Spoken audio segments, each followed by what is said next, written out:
नमस्कार, मैं सौम्या मिश्रा और आप देख रहे हैं पीसीआर 100।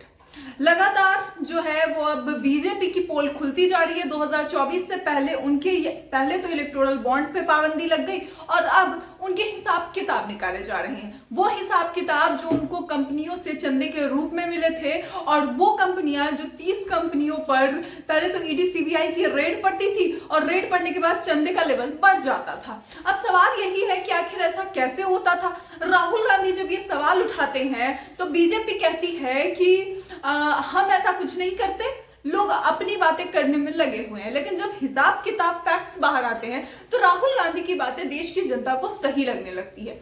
राहुल गांधी ने इसे लेकर क्या कहा है, सबसे पहले उस पर नजर डालिए, फिर पूरी खबर आपको बताती हूँ। राहुल गांधी ने ट्वीट करते हुए लिखा है कि क्या आपको प्रधानमंत्री की चंदा दो बिल और बिजनेस लो योजना के बारे में पता है। देश में प्रधानमंत्री वसूली भाई की तरह ईडी, आईटी और सीबीआई का दुरुपयोग कर चंदे का धंधा कर रहे हैं। रिपोर्ट्स में सामने आया कि वसूली एजेंट बन चुकी एजेंसियों की जांच में फंसी 30 कंपनियों ने भाजपा को जांच के दौरान 335 करोड़ का चंदा दिया। इस धंधा इतनी बेशर्मी से चल रहा है कि एमपी की एक डिस्टिलरी के मालिकों ने बेल मिलते ही भाजपा को चंदा दे दिया। मित्र की कंपनी को बेईमानी और फायदा, बाकियों के लिए अलग कायदा। मोदी राज में भाजपा को दिया अवैध चंदा और electoral bond he easy of doing business की गारंटी है। यानी कि जो गारंटी नरेंद्र मोदी देते फिरते हैं उसे राहुल गांधी के हिसाब से इजी ऑफ डूइंग यही होता है, इजी ऑफ डूइंग बिजनेस, कि आप भैया बेल के लिए चंदा दे दो, अगर आपको बेल करानी है चंदा दे दो, अगर आपको ईडी सीबीआई से बचना है चंदा दे दो, क्योंकि ईडी सीबीआई तो अपना काम करेगी ना। अब जब जब पार्टी को फंड की जरूरत होगी तब तक ईडी सीबीआई एक्टिव हो जाएगी। अब एक नया खुलासा ये भी हुआ है कि न सिर्फ नेताओं को परेशान करने और लोगों को परेशान करने के अलावा बल्कि ईडी सीबीआई का इस्तेमाल ऐसे कामों के लिए भी होता है जहां पर इस तरीके से बेईमानी की जाती है। दोस्तों, इन्हीं सवालों के कारण अब बीजेपी एक बार फिर से कटघरे में खड़ी है। कुछ दिनों पहले कहीं पुराना डाटा है जब सुप्रीम कोर्ट ने हिसाब किताब मांगा था इलेक्टोरल बॉन्ड के बाद। देखिए कि आखिर कितना चंदा बीजेपी को मिला था। नजर डालिए, आज तक की खबर है जहां पर लिखा गया है कांग्रेस से 10 गुना ज्यादा चंदा बीजेपी को, बसपा को 20,000 से ज्यादा का एक भी डोनेशन नहीं, सबसे ज्यादा दिल्ली, फिर गुजरात से 10 इंटरेस्टिंग फैक्ट्स।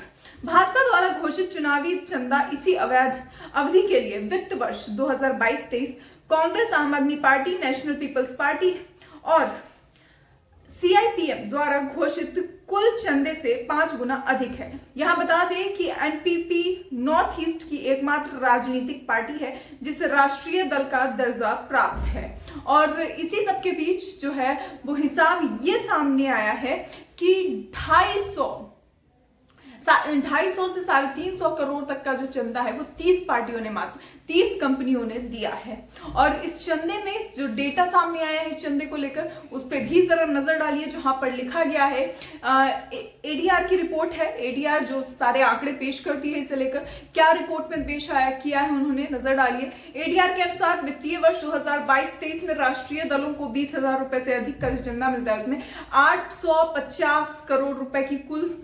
12,167 डोनेशन प्राप्त हुए हैं। देश की छठी राष्ट्रीय पार्टी बहुजन समाज पार्टी ने घोषणा की कि उसे वित्त वर्ष 2022-23 के दौरान 20,000 रुपए से अधिक का कोई चंदा नहीं मिला। तीसरा, इलेक्शन कमीशन में रजिस्टर्ड पॉलिटिकल पार्टी के लिए एक फाइनेंशियल ईयर में उसे प्राप्त 20,000 रुपए से अधिक के लिए इलेक्टोरल डोनेशन का खुलासा करना अनिवार्य है। भाजपा ने बताया कि उसे 7,945 डोनेशन से 719 करोड़ रुपए प्राप्त हुए हैं। कांग्रेस के मुताबिक उसे 894 डोनेशन से 79 करोड़ रुपए प्राप्त हुए हैं। कहां 79 करोड़, कहां 719 करोड़। दोस्तों, आंकड़ा देखिए, सीधे 10 गुना ज्यादा जब चला जाता है और ये बात कही जाती है तो उस वक्त हिसाब किताब बीजेपी से मांगा जाता है। तो हिसाब किताब नहीं होता बीजेपी के पास, वो बस एक आंकड़ा पेश कर देती है कि 719 करोड़। क्या 719 करोड़ के मायने पता है बीजेपी को, या फिर जिस तरीके से वो उधार लेना देना और उसे माफ करने का प्रोसेस है वो सिर्फ बड़े अडानी, अंबानी और उनके दोस्तों के लिए ही है, देश की और जनता का क्या? एक बड़ा सवाल ये। 5वां पॉइंट भी यहाँ पर दिया गया, उस पर भी नजर डालिए। भाजपा द्वारा घोषित चुनावी चंदा इसी अवधि के लिए यानी कि वित्त वर्ष 2022-23 कांग्रेस, आम आदमी पार्टी, नेशनल पीपल्स पार्टी और एनसीपी द्वारा घोषित कुल चंदे के 5 गुना अधिक है। साफ तौर पर यहां पर लिखा गया है कि कुल चंदा जितना आया है सबका मिलाकर उसका 5 गुना ज्यादा है सिर्फ अकेले भाजपा का। मतलब बताइए कितना बड़ा आंकड़ा खुलकर सामने आया है। और इस पर जवाब क्या? कुछ भी नहीं। बीजेपी की ओर से इसे लेकर कोई बात नहीं कही गई है। बीजेपी ना ही इसका हिसाब किताब देने को तैयार है। लेकिन सवाल आज भी जनता पूछ रही है, कल भी पूछ रही थी और कल भी पूछेगी, क्योंकि पैसे जनता के हैं, सरकार के अपने नहीं है, टैक्स से मिले हैं। सरकार जिनको टैक्स दे रही है जनता, उनसे हिसाब तो चाहिए ना। अब पीएम केयर्स फंड की तरह तो हर चीज नहीं चल सकती।